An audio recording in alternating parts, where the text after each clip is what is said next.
Oi, eu sou Wesley Noturno, sejam todos bem-vindos ao meu canal. Se você não me conhece, eu sou bruxo tarólogo e moro aqui em Copenhague, que é a capital da Dinamarca.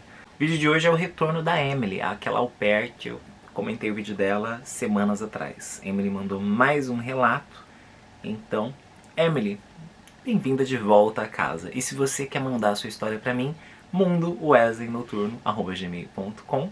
Meu e-mail tá na descrição desse vídeo, você pode mandar também lá no Instagram. E aproveita e me segue no Instagram, por favor. E é isso, eu vou chamar a vinheta e bora pra mais um vídeo aqui, mais um relato da Emily. O e-mail diz: continuação do meu relato, Emily, au pair nos Estados Unidos. É isso, eu vou chamar a vinheta e bora pra mais um Wesley Responde.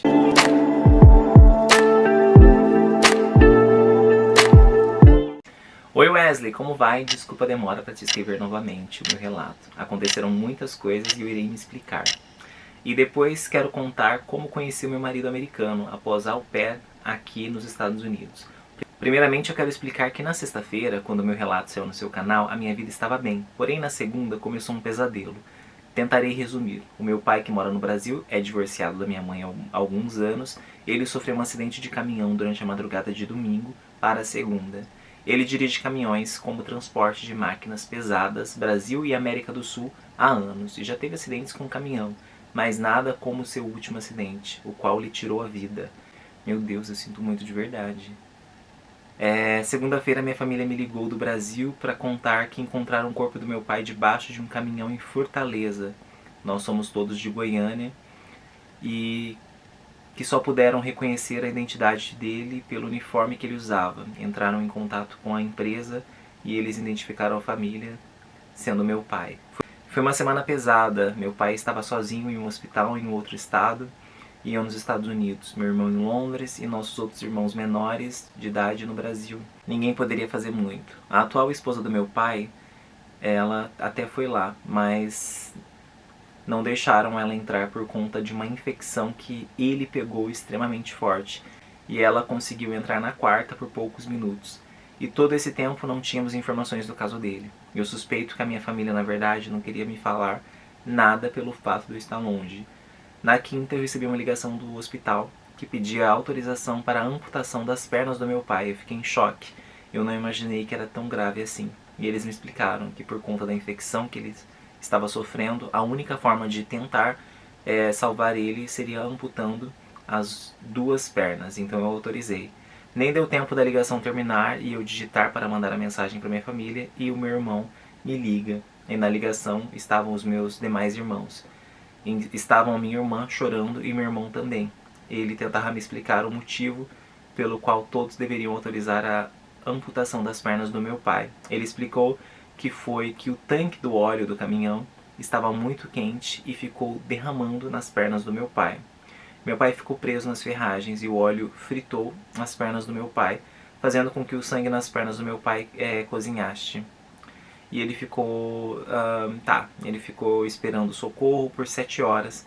E essa foi a explicação dura e verdadeira. Eles estavam nos explicando que mesmo que não autorizássemos a amputação das pernas do meu pai, ele jamais voltaria ao normal, ou tivesse chances de recuperação.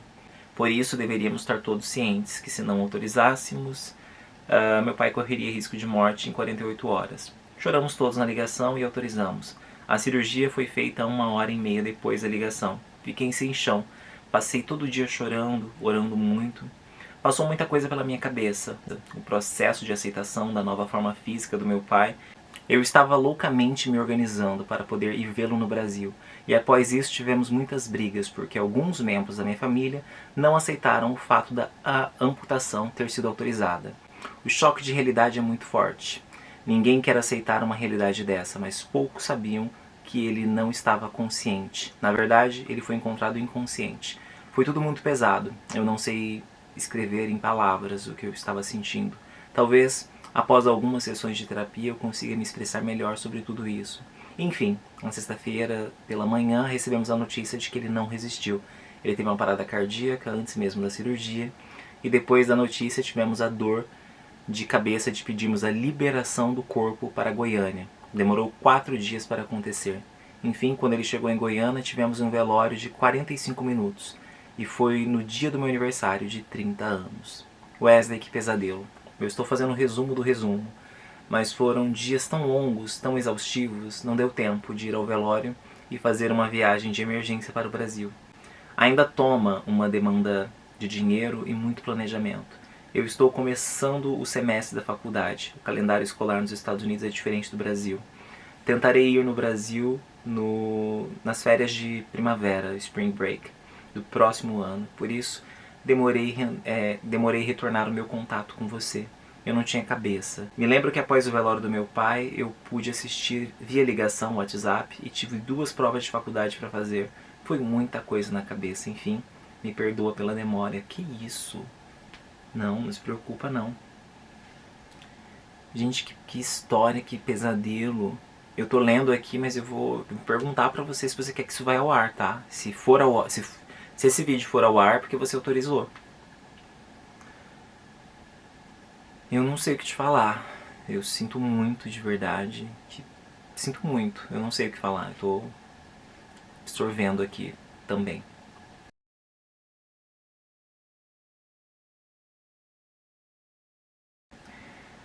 Segundo a história do meu pós-au pair, assim que eu terminei o meu ano, eu tive um mês de viagem pela agência. Eu simplesmente me planejei antes de acabar o meu ano de au pair, onde morar ou qual emprego ter, para poder mudar o meu status e começar a imigrar dentro dos Estados Unidos. Então assim que eu saí do programa usando o meu Travel Month, já tinha alugado uma kitnet para mim e já tinha um emprego de cleaner.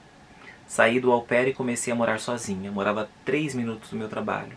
Eu amei morar sozinha. Meu Deus, que liberdade. Um fato que ninguém sabe sobre mim é que antes do meu embarque para os Estados Unidos, eu era muito religiosa no Brasil. Eu era evangélica. Mas quando eu cheguei aqui, algo mudou em mim. Foi como se a minha cabeça abrisse para um novo mundo, uma nova realidade e o que de fato era verdade. Conheci pessoas de diferentes religiões, sexualidade, países, línguas, culturas. Logo a minha fé não me cabia mais. Eu estava em um novo país e poderia escrever uma nova história para mim, me refazer de novo e de novo e de novo, quantas vezes eu quisesse. Eu era uma virgem e nunca havia namorado antes, porque na religião, seita, que eu fazia parte, isso não era permitido. Deveria ser guardado e preservado para o casamento. E eu fielmente vivia aquela verdade que eles ensinavam, mas, como eu disse, algo mudou em mim. Fiquei curiosa sobre a vida fora da religião. E de repente, aos 25 anos de idade, morando fora, eu fiquei muito livre. Viajei, experimentei bebidas, fui para festas, shows, fiz hiking, camping, enfim. Eu vivi. E lógico que eu baixei os aplicativos. Conheci vários caras, tive vários dates. Era médico, professor, militar, bruxo, pedreiro, atleta, empresário, veterinário, modelo, ator, escritor, mas eu nunca fiz sexo com nenhum deles. Eu sempre falava que sexo pra mim era algo muito sério. Aos poucos eu fui me desfazendo da religiosidade que era construída dentro de mim. E ainda é um desafio. Tive muitas decepções com a igreja, mas isso nunca me afastou dele, como geralmente acontece com outras pessoas. Foi como se algo tivesse sido quebrado dentro de mim em relação à religião, como o Estado e não como Deus. Eu ainda acredito em Deus, mas acho que de forma como a igreja performa essa ideia é muito vaga, pequena, diante do que realmente é.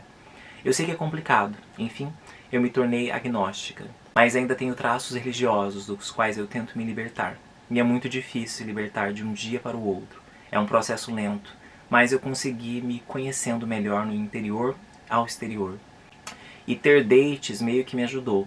Eu adorava sair, conversar, praticar o meu inglês, passear com os carinhas. Não se preocupe, Wes, nesse relato não vai ter sexo. A minha religiosidade em processo de desconstrução não conseguia ir para a casa de nenhum carinha ou ter sexo. Mas é óbvio que eu tive muita pegação e minha cabeça ela foi mudando conforme eu ia me apaixonando pelos caras primeiro. Bem, foi o dinamarquês que eu havia mencionado no relato anterior. O nome dele é Ian, que é o nome que a gente dá para todos os dinamarqueses.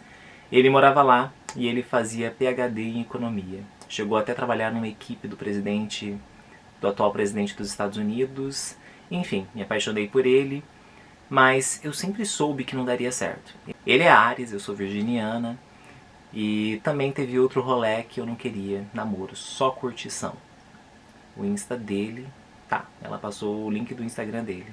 Ah, eu vou ver. E vou ver porque eu sou fifi, querida. Não me passa essas coisas que eu sou bem fifizinha. Entendi. Então tá bom. LinkedIn, o nome dele tá igualzinho no Insta, beleza. Me apaixonei muito pelo dinamarquês. Sei que ele não é tão lindo assim. Mas o cara é mente. Tá. Amo carinhas com cérebro, né? Mas eu sempre soube que entre nós só seria pegação. Eu não me iludi muito. Tenho os pés plantados no chão. Então eu curti enquanto durou. Depois sofri sozinha. E conheci outros boyzinhos pelo Tinder e por outros sites. Depois de sofrer por não ter o dinamarquês comigo, eu decidi ficar um tempo sozinha, sem dates, e prolongar as conversas apenas com os caras que queriam um relacionamento. Tá foda achar homens abertos a relacionamentos. A maioria só quer sexo. Aí acumulou tudo. E eu já tava doida pra sentar num... Eu já tava doida pra sentar num pau e ter um relacionamento sério. Mas eu comecei a ter o high standard para os boys, enquanto eu curtia a vida com o meu vibrador. Depois do Ian, eu fiquei 1 ano sem ninguém. 1 ano de paz. Só eu e minhas plantinhas aqui nos Estados Unidos. Minha maconha e as minhas gummies de Delta 8. Aqui no meu estado isso é liberado. Só na preguiça dos boys, lixos de aplicativos. Até que um dia eu dei match com um rapaz 3 anos mais novo que eu. Engenheiro, super cabeça. Foi tudo muito simples. Devo notar que a diferença de um homem que só quer sexo com um homem que quer relacionamento sério é gritante. O meu boy também se chama... Tá, o nome dele é X, mas chamamos ele de X. Assim marcamos o nosso primeiro date em um jardim. Dias depois, e ele logo me apresentou para os amigos dele. E nos víamos todos os dias, nos falávamos todos os dias. Em seguida ele me levou para a casa dos pais e depois me levou até a empresa dele, a empresa que ele trabalha. Me apresentou para todo mundo, fazíamos muita coisa juntos. E ele sempre me ajudava a consertar as coisas quebradas da minha kitnet. Foram 2 meses de dates e enfim ele me fez o pedido de namoro. Eu aceitei. Após isso eu me mudei para o apartamento dele. Finalmente, Wesley, eu tinha uma roommate brasileira na qual eu não me dei bem.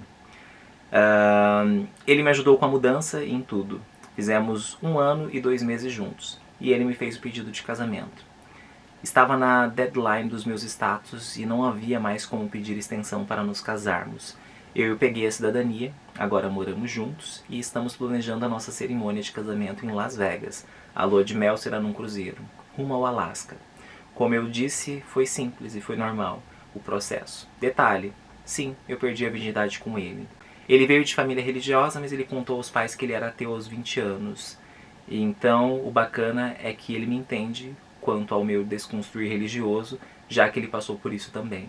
Se eu puder dar um conselho para as meninas ou para os meninos que estão procurando um companheiro ou companheira, nunca aceitem o mínimo. Eu já saí com um boy, muito boy lixo, mas eles não mereciam o palco na minha vida. Já passei por muita coisa, mas jamais negociei a minha paz e a minha liberdade.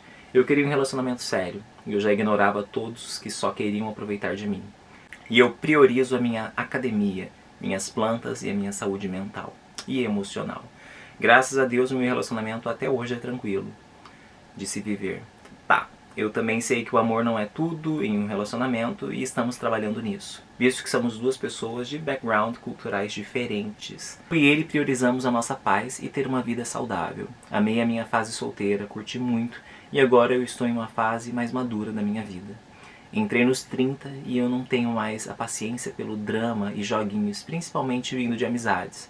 Eu tenho amigas que casaram só pelo documento, em um prazo muito curto, inferior a 5 meses, e hoje elas estão lidando com caras problemáticos e não podem sair do relacionamento por conta da documentação. Elas ignoraram as red flags, porque acharam que poderiam mudar o cara. É muito triste. Eles terão que aguentar um casamento fracassado e um relacionamento insalubre por tomarem decisões baseadas em apenas sentimentos imediatos. Uma das minhas amigas está passando por uma barra super pesada com o marido dela, o marido americano dela. Mas ela não se divorcia ou larga dele, porque o divórcio é pecado. Isso é muito triste, essa é a realidade que ela vive. Eu temo que ele mate ela, mas eu me sinto mal por não poder ajudá-la. É muito triste, gente, não façam isso com vocês. E detalhes, que quando eu estava me encontrando com o meu boy, que hoje é meu marido, eu estava voltando para o Brasil. Eu nunca tive medo de voltar, na verdade. Eu me planejava ser au pair até na Europa, ou até mesmo fazer uma faculdade.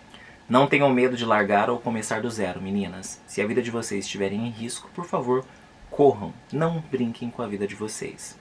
Wesley, você é muito iluminado. Acho muito bacana. Você sendo homem, ajudando tantas mulheres com um alerta no seu canal. Eu nunca vi você se posicionar sobre isso, mas eu acho você muito feminista. O Ian me contou que a Dinamarca é um dos países mais mega feministas e que, na verdade, as mulheres já conquistaram todos os direitos. Acho que você está sendo maravilhoso, alertando o que você alerta morando na Dinamarca. Eu amo isso. Seu conteúdo agrega muito mais na vida da mulher imigrante do que muita blogueira nas redes sociais. Muita luz pra você e qualquer dia vamos marcar de você ler as cartas pra mim. Eu sou virginiana e se você me falar quanto cobra, eu posso lhe pagar e a gente combina. Vou te mandar uma DM e a gente resolve isso. PS, Wesley, se você colocar em vídeo o motivo da demora da minha história, não tem problema. Eu acho que seus seguidores e que vocês ficaram esperando um update e merecem saber o porquê eu demorei. Só mude os nomes, como sempre você faz. Eu amo a sua vida, um coraçãozinho. E é isso. Então assim, gente, por isso a demora dela, pelo amor de Deus, né? A gente entende o que aconteceu. Que barra, né? Eu não sei o que te dizer, porque esse é o maior desespero de quem mora no exterior. Perder um ente querido, ainda mais tão próximo. Pai, mãe. Eu perdi a Vanessa, minha prima, em 2021. Eu tenho até essa tatuagem aqui. E não posso falar muito que eu me emociono. Mas esse é o maior drama de quem mora aqui fora, porque a gente não tem muito o que fazer. Vez ou outra acontece uma coisa no Brasil, e eu sou sempre o último a saber, e quando eu sei, eu sei que estão mentindo pra mim, porque os detalhes vêm sempre faltando pra gente. Sempre vem falta dos detalhes. Às vezes chegam, e quando me informam é porque a coisa está bem. A minha mãe, ela nos últimos anos, ela fez alguns exames no coração, cateterismo, só que toda vez que chega alguma coisa pra mim é bem maquiado. Aí eu vou lá no tarô, dou uma olhadinha e eu volto grosso e eles me contam a verdade. Thaís, pai, vocês têm que me contar, porque eu não posso ser pego de surpresa. Eu tô rindo porque quando a minha prima faleceu, foi um susto muito grande.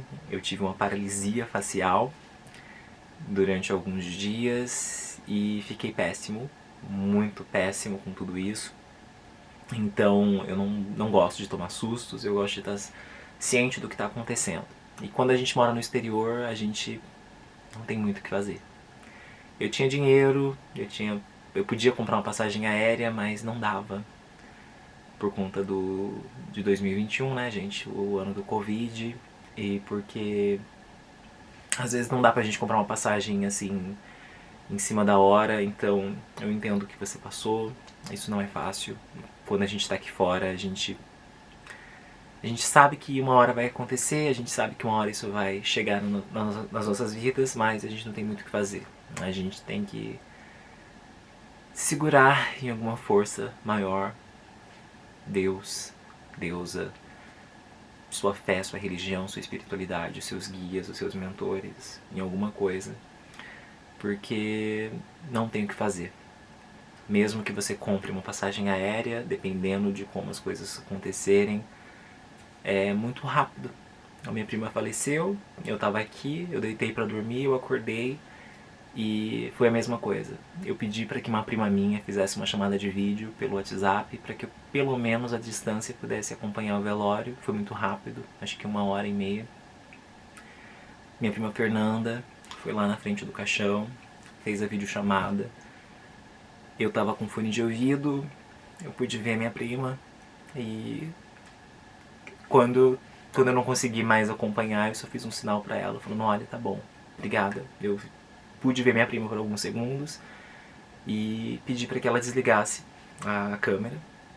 E depois que aconteceu o enterro, eu liguei para ela e agradeci, porque a distância é a única forma que eu tinha para me despedir. E eu morro de medo disso acontecer. Eu sei que isso, infelizmente, isso acontece, né? A não ser que eu morra primeiro. Mas eu sempre falo para os meus familiares, por favor, autorizem alguém me filmar, autorizem alguém fazer uma chamada de vídeo comigo, porque eu não estou no Brasil. Então, se acontecer alguma coisa, por favor, mesmo que seja 30 segundos, me deixa despedir por chamada de vídeo, porque é o único jeito que eu tenho. E não me escondam, me contem tudo. Vamos falar de coisa boa? Seu casamento, né? Você se casou, conheceu. Cara, que bom que você conseguiu dar essa volta. Sobre a religião, eu também cresci em um lar cristão, mas aos 14 anos, quando meu avô faleceu, eu me descobri como pessoa. Eu passei por situações dentro da igreja evangélica que me deixou traumatizado, porque muita gente, eu não sei, a Bíblia é ensinada de forma errada para esse povo, e tem muita gente que fica cego acreditando que você tem que viver um casamento infeliz, porque divórcio é pecado, mas cometem tantos outros pecados, né?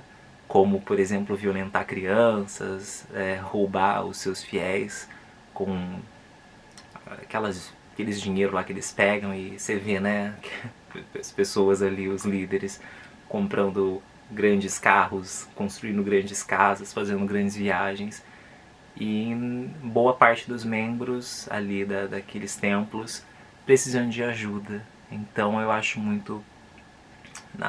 não, né, deixa pra lá. Mas a bruxaria me salvou, né? Eu fui tão humilhado como ser humano dentro das instituições religiosas que eu passei antes, que a bruxaria me salvou, a bruxaria me acolheu, e hoje eu me sinto acolhido por uma deusa, por um deus. Eu tenho os meus mentores espirituais que estão aqui me cuidando, me protegendo.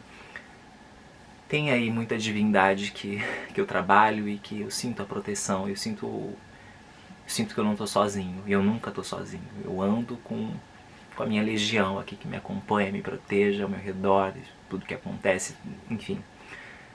Mas eu acho que é importante a gente ter fé em alguma coisa, né? Você falou que você não perdeu a fé no seu Deus. Seu Deus não está num templo religioso, seu Deus está em você, seu Deus está na sua casa, seu Deus está onde você está. Os deuses que eu trabalho, os meus mentores e as entidades que eu invoco, eles estão aonde eu estou. Se eu estou num ônibus, eles estão no ônibus. Se eu estou no meu trabalho, eles estão no meu trabalho. Se eu estou em casa, eles estão em casa. Se eu viajo, eles viajam comigo. Eles estão comigo o tempo todo. Então eu nunca estou só. Uma bruxa nunca está só. A gente está sempre acompanhada. E você também. Você nunca está só. Se você acredita em alguma coisa, aquela coisa está sempre com você. E felicidades no seu relacionamento. E que bom que você tem essa mente de que enquanto estiver segura você está nele, caso contrário você volta e começa do zero. É isso, obrigado pelo seu update, e o que eu sempre falo, tá? Eu vou falar de novo, as portas aqui estão sempre abertas para você, e não se preocupe, não volte por se sentir pressionada, volte quando puder, e sinto muito de verdade, muita força para você, muita força para todos os seus familiares, seus irmãos, os mais novos, os mais velhos. Obrigada. É isso. Pra já é nessa que eu vou. Um grande abraço no coração de todos vocês.